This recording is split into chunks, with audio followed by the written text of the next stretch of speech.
Le climat se définit par un ensemble de données, comme la température, l'humidité et les vents. Des variations importantes ont été observées depuis des décennies, c'est le changement climatique. 97% des scientifiques travaillant sur cette évolution estiment que la Terre se réchauffe en raison des activités humaines. Les conséquences de ce réchauffement sont actuellement perceptibles, elles ne sont pas encore dangereuses, mais si rien n'est fait pour lutter contre le réchauffement climatique, on irait vers des réchauffements de 4 à 5 degrés à la fin du siècle. Alors pour bien comprendre la responsabilité de l'homme dans ce phénomène, il faut d'abord s'intéresser à un mécanisme qui est parfaitement naturel, l'effet de serre. Voilà comment ça marche. Lorsque la Terre est éclairée par le Soleil, sa surface réémet vers l'espace une partie du rayonnement qu'elle a reçu. Sauf que les gaz à effet de serre, comme le dioxyde de carbone, le méthane ou le protoxyde d'azote, retiennent une partie de ce rayonnement infrarouge émis par la Terre et lui renvoient, ce qui contribue à la réchauffer. Or, c'est justement cette mécanique que l'homme a déréglée.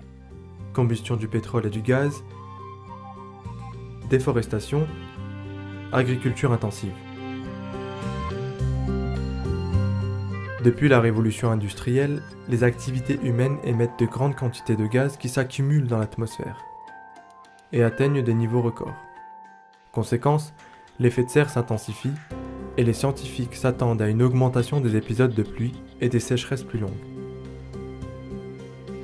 D'autres effets indésirables se font ressentir comme la montée des eaux des océans, les cyclones ou les réfugiés climatiques, 3 fois plus nombreux que les réfugiés de guerre. Dans le même temps, la population mondiale devrait atteindre les 10 milliards en 2050, principalement concentrée dans les villes, augmentant ces phénomènes. Alors, la COP21 de Paris, une conférence réunissant tous les États, vise à maintenir le réchauffement en dessous de 2 degrés.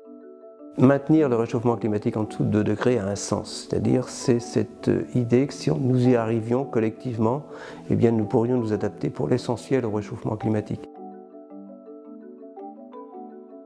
Même si les États adopteront de fortes résolutions, ils ne pourront pas inverser seuls ces phénomènes. C'est pourquoi les collectivités locales ont également un rôle important à jouer dans ce combat. La communauté urbaine de Dunkerque, les villes de Grande-Synthe, Annaba et Bizerte se sont penchées sur la question et endossent chacune leurs responsabilités en tant qu'acteur local.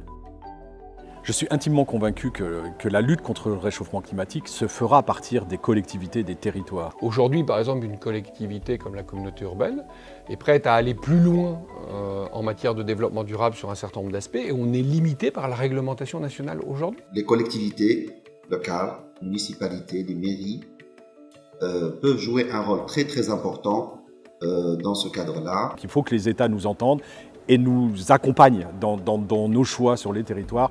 C'est indispensable pour qu'on puisse gagner cette bataille. Dans les modèles mis en place sur la ville de Grande-Synthe pour lutter contre le réchauffement, c'est la trame verte et bleue que nous avons sur la ville, la présence de la nature en ville, ça fait vraiment référence au niveau national maintenant. On s'occupe derrière aussi sur des politiques de plus long terme, parce que c'est le rôle des collectivités, en mettant en œuvre beaucoup de choses, mais en amenant aussi chaque membre de la population à réfléchir sur sa propre consommation. Il faut bien favoriser, je crois, des opportunités pour les activités locales pour jouer un rôle déterminant dans ce processus de lutte contre ce phénomène. C'est en général à l'échelle locale que souvent les réponses sont les plus pertinentes sur la question climatique. Les collectivités locales entendent alors peser dans les négociations de la COP21 car elles disposent de multiples leviers pour abaisser leurs émissions. Cependant, elles n'ont pas attendu cette conférence pour développer des politiques locales de préservation de la nature. L'un des exemples significatifs de projets citoyens à l'échelle locale est les jardins partagés. Prenons l'exemple de celui mis en place par la ville de Dunkerque. Les jardins se situent au pied des immeubles et permettent aux habitants d'en savoir davantage sur le développement durable, mais aussi de développer un autre modèle de société qui vise à diminuer notre empreinte écologique. La démarche des jardins partagés, ça s'intègre complètement à des démarches qui sont soucieuses de l'environnement. On récupère l'eau, on bannit les pesticides, on aménage ces lieux avec les habitants et on y mène aussi un tas d'activités aussi éducatives pour mieux comprendre la nature qui nous entoure, la nature ordinaire. Ces aménagements, respectueux de la biodiversité, développent des modes de vie solidaires et responsables. Ces trois territoires présentent des similarités. Ce sont des agglomérations de même envergure, avec une forte diversité à la fois maritime, urbaine et rurale, et une activité basée sur l'industrie et le port. Elles s'appuient sur une relation durable depuis 2007 et partagent des enjeux communs.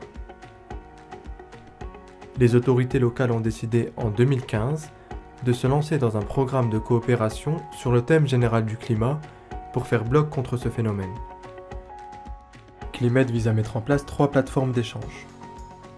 La plateforme institutionnelle, qui permettra aux élus d'échanger sur le sujet et d'appréhender de manière globale les conséquences du changement climatique. La plateforme technique, pour rechercher des pistes d'amélioration et identifier les bonnes pratiques sur chacun des territoires.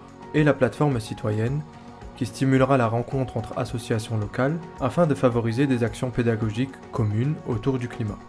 Quand on parle climat, on ne parle pas à son voisin ici de l'île par exemple, mais on parle effectivement à toute la planète. Et donc je pense que c'est un beau symbole, cette coopération, parce que ça montre à quel point c'est un enjeu global. Cet échange, ce partenariat avec Annaba et Bizerte va nous permettre de nous rencontrer pour voir un peu comment construire et échanger sur nos pratiques et comment s'enrichir mutuellement de ces pratiques-là. J'attends aussi de ce projet Climed une meilleure sensibilisation de la population, y compris au fait que ce soit un enjeu global et international. Les problèmes sont différents autour de la Méditerranée et pour une ville comme Dunkerque, mais c'est justement, je crois que les affronter ensemble, il y a tout un retour d'expérience qui sera très intéressant, par exemple tous les problèmes de transport en commun, d'urbanisme également. Ces enjeux ne peuvent être traités que de manière participative, c'est-à-dire par l'implication des citoyens et de la société civile dans la prise de décision, mais aussi dans la réflexion et dans la recherche des solutions. On va lancer un appel à projet sur le territoire dunkerquois pour permettre à des associations du territoire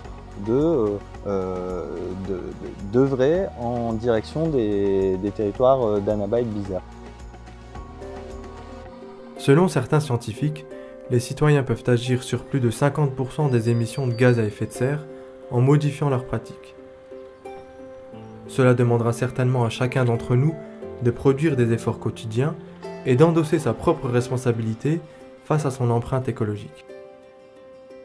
C'est l'évolution de ce que pensent les populations de l'urgence de la question climatique qui fera, même si c'est à 5 ans ou à 10 ans, qu'on aura des gouvernements plus sensibles à cette question. Dépasser les frontières pour trouver collectivement des solutions locales au réchauffement climatique, telle est l'ambition solidaire du projet Climed.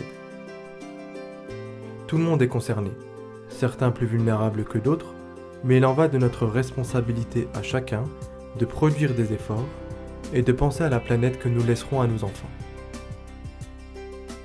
Et vous, quels efforts êtes-vous prêts à faire ? Prendre le bus le plus souvent possible. Je m'engage à ne pas utiliser des produits toxiques à mon travail. Je m'engage à venir travailler en vélo le plus souvent possible. Je m'engage à moi utiliser ma clim dans ma voiture. Je suis prêt à ramasser les déchets et les mettre à la poubelle. Pendant l'hiver, au lieu d'allumer le chauffage, je suis prêt à mettre des gros pulls. Je suis prête à trier mes déchets et étendre la lumière. Privilégier le bus ou alors y aller en skate. Je m'engage à trier mes déchets. On utilise moins d'électricité comme ça, les machines qui font des graines, on pourrait faire pousser plus de plantes.